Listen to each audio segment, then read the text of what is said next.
Kita lahir mati di 31 alam kehidupan ini ya. 31 alam ini dimulai dari 4 alam menderita. Bapak Ibu tidak boleh datang ke sini ya. Singgah pun jangan ya.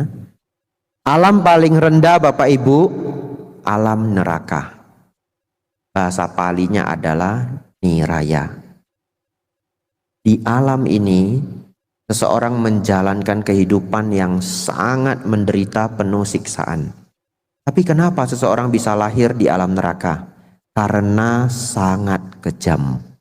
Punya sifat kejam. Ya. Seperti apa punya sifat kejam? Misalkan mereka yang membunuh seperti bermain. Ya. Bagi mereka membunuh seperti bermain. Apakah para psikopat ya? Dan yang lainnya, pembunuh berantai, yang mana kalau tertangkap mereka ya memang membunuh seperti bermain. Dan mereka yang melanggar pelanggaran berat ya, membunuh ayah, membunuh ibu, memecah belah sangga, dan kejahatan lainnya, mereka akan jatuh ke alam neraka. Satu alam di atasnya Bapak Ibu, alam binatang. Di alam binatang ini juga penuh penderitaan. Kenapa? Yang besar makan yang kecil, ya. Yang besar makan yang kecil. Bapak Ibu Saudara, di alam binatang itu penuh dengan ketakutan. Saking takutnya, Bapak Ibu lihat, hewan-hewan itu penuh siaga. Kenapa? Silap sedikit kemakan. Jadi kalau Bapak Ibu lihat burung, matanya satu sini, matanya satu sini. Supaya apa? Supaya tidak dimakan. Bapak Ibu dekati sedikit, dia sudah lari. Ya. Bahkan Bapak Ibu Saudara, kalau Bapak Ibu di rumah punya peliharaan anjing, coba lihat anjing yang sudah nyaman sekali hidupnya di rumah kita. Kalau tidur, dia sering seperti mimpi buruk. Ya. Nanti perhatikan ya. Nah, dia sering seperti mimpi buruk. Kenapa? Itulah ingatan-ingatan karma buruk yang mengikuti. Dia hidup dalam ketakutan. Bapak Ibu Saudara, jangan singgah di alam binatang ya. Kenapa seseorang terlahir di alam binatang? Karena dia kemarahannya sangat tinggi, nafsunya sangat tinggi ya, dan juga melanggar karma buruk sehingga jatuh ke alam rendah. Naik lagi satu tingkat, masih alam menderita, adalah alam peta, alam hantu. Naik lagi satu tingkat, masih alam menderita, adalah alam peta, alam hantu ya.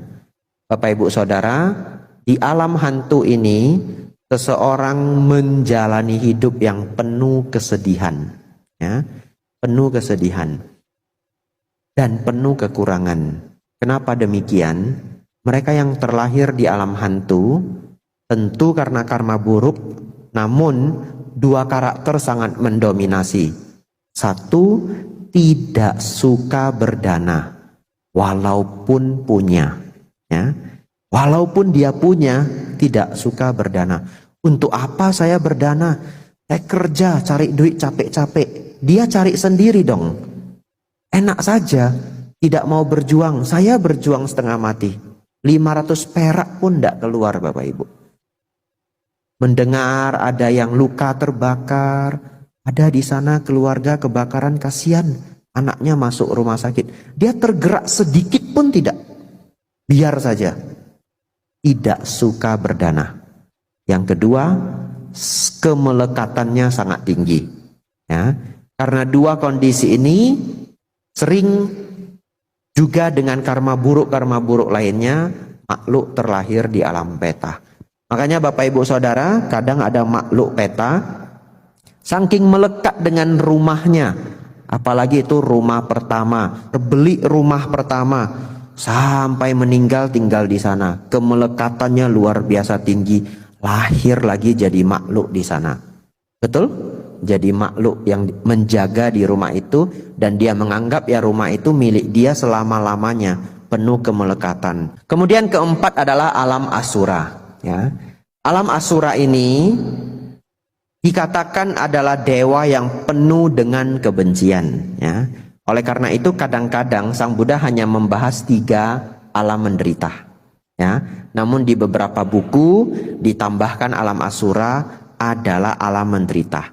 Silahkan, yang penting kita memahami, ya, bahwa para makhluk dewa pun apabila terperangkap penuh dengan kebencian, maka dia akan penuh dengan penderitaan. Bapak Ibu Saudara, 4 alam menderita. Kelima, alam manusia. Ya. Alam manusia, alam kita Bapak Ibu Saudara, mano artinya batin, usa artinya unggul. Manusia yang unggul batinnya. Ya, jadi manusia adalah makhluk yang unggul batinnya. Di alam ini Bapak Ibu ada ciri khas. Kalau mau dibilang alam ini penuh kebahagiaan sih enggak juga ya. Harus kerja Senin sampai Sabtu ya. Kalau enggak makan lapar ya. Kemudian tubuh ini tidak dibersihkan sebentar saja bau. Itulah alam manusia. Bukan alam dewa. Ya. Artinya perantara ya. Bapak Ibu Saudara, namun alam manusia ini ada satu kebaikan.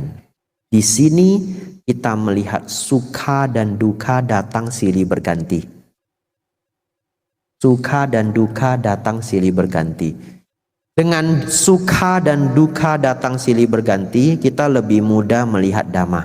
Sang Buddha mengatakan, barang siapa melihat duka, dia melihat dhamma. Bapak Ibu Saudara, ini alam manusia. Kemudian 6 tingkat alam dewa, 20 tingkat alam Brahma. Totalnya berapa? 31. 4 menderita, 1 manusia. 6 alam dewa, 11. Tambah 20, 31. Apa bedanya Bapak Ibu? Alam dewa dengan alam Brahma? Bedanya adalah 6 tingkat alam dewa ini semuanya masih memiliki nafsu ragawi. Artinya 6 tingkat alam dewa ini ada suami dan istri. Ya. 20 tingkat alam Brahma tidak ada nafsu ragawi. Jadi di 20 alam Brahma tidak ada suami, tidak ada istri, tidak ada pembagian laki-laki perempuan. Karena di sana mereka telah melenyapkan nafsu ragawi. Itulah perbedaan dewa dengan Brahma. Kadang-kadang Brahma juga disebut dewa. Jadi kalau Bapak Ibu mendengar 26 alam dewa berarti sudah tahu pembagiannya.